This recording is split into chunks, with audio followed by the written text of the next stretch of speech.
வணக்கம் நண்பர்களே. Israel Iran போரை பற்றி முழுமையாக இந்த காணொளியில் நாம் பார்க்க போறோம். ஈரானோட வீக்னஸ் உளவு பிரிவு தான். ஆனால் இஸ்ரேலுக்கு உளவு பிரிவு தான் பலமே.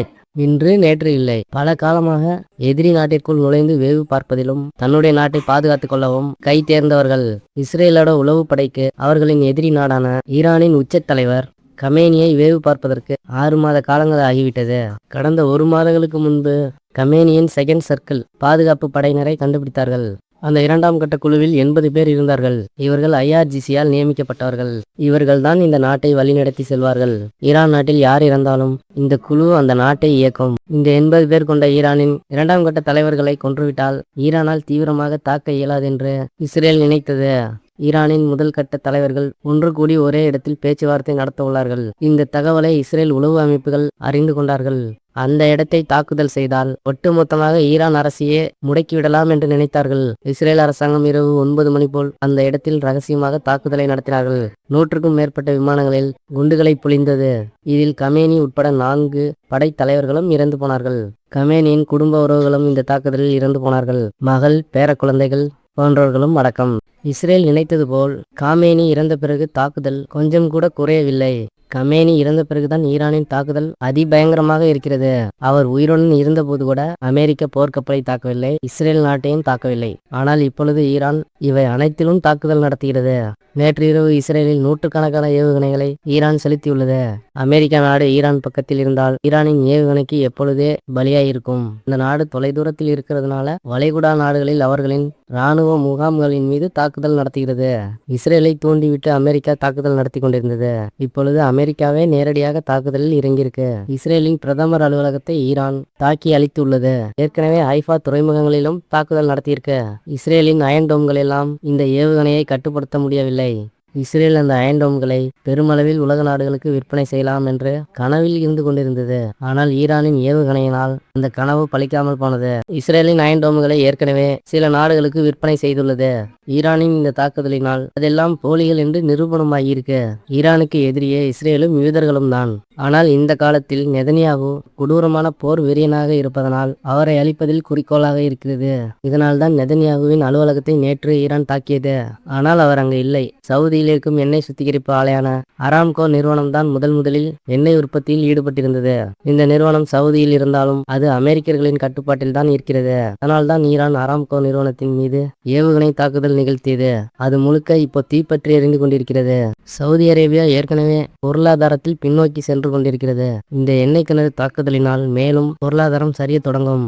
இஸ்ரேல் ஈரான் சண்டையில் கமீனி கொல்லப்பட்டதற்கு முக்கியமான காரணம் சவுதி தான் என்று நம்பப்பட்டு வருகிறது. வெஸ்டர்ன் மீடியாக்கள் எல்லாமே அமெரிக்காவிற்கு ஜால்ரா போடுகிற வேலையை தான் செய்யும். இஸ்ரேல் ஈரானை தாக்கியதற்கு முக்கியமான காரணம் சவுதி தான் என்ற செய்தியை இந்த சேனல்கள் பரப்பிக் கொண்டே இருந்தார்கள். இதனால் அரபு நாடுகள் ஒன்றை ஒன்று அடித்துக் கொள்ளும். இது இஸ்ரேலுக்கு சாதகமாக தான் இருக்கும். இஸ்ரேலும் அமெரிக்காவும் இதை திட்டமிட்டே நடத்துகிறார்கள்.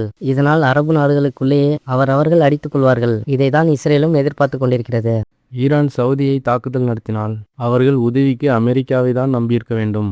திரும்பவும் அமெரிக்காவுக்கு தான் எல்லா கான்ட்ராக்டும் போகும். அமெரிக்காவின் உதவியோடு திரும்பவும் எண்ணெய் நிறுவனங்களை ஆரம்பிப்பார்கள். அரபு நாடுகளில் ஏவுகணை தாக்குதலினால் பொதுமக்களும் அதிக அளவில் பாதிக்கப்பட்டுள்ளனர். ஈரானோட உச்சபட்ச இலக்கு இஸ்ரேலை முழுமையாக சிதைப்பதுதான்.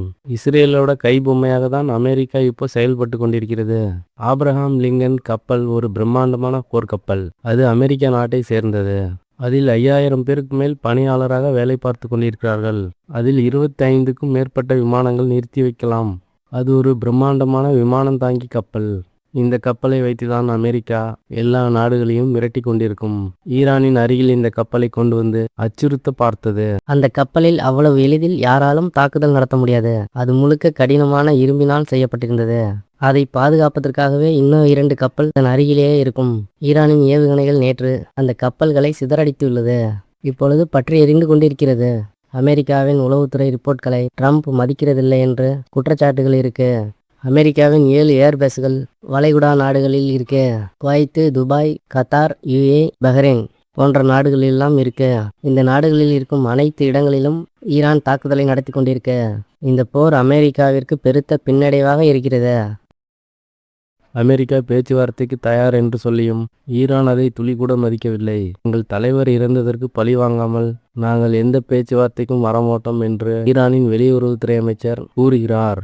பேச்சுவார்த்தை நடந்து கொண்டிருக்கும் பொழுதுதான் சதி செய்து ஈரானும் அமெரிக்காவும் காமேனியை கொன்றார்கள் என்பது குறிப்பிடத்தக்கது.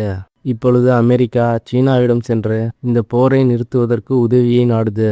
இப்பொழுது அமெரிக்காவிற்கு ஆதரவாக பிரான்ஸ் மற்றும் பிரிட்டன் இது மாதிரி ஐரோப்பா நாடுகள் எல்லாம் கருத்துக்களை தெரிவித்துக் கொண்டிருக்கிறார்கள். அவர்கள் அனைவருமே G7 என்ற அமைப்புக்குள் இருக்கிறார்கள்.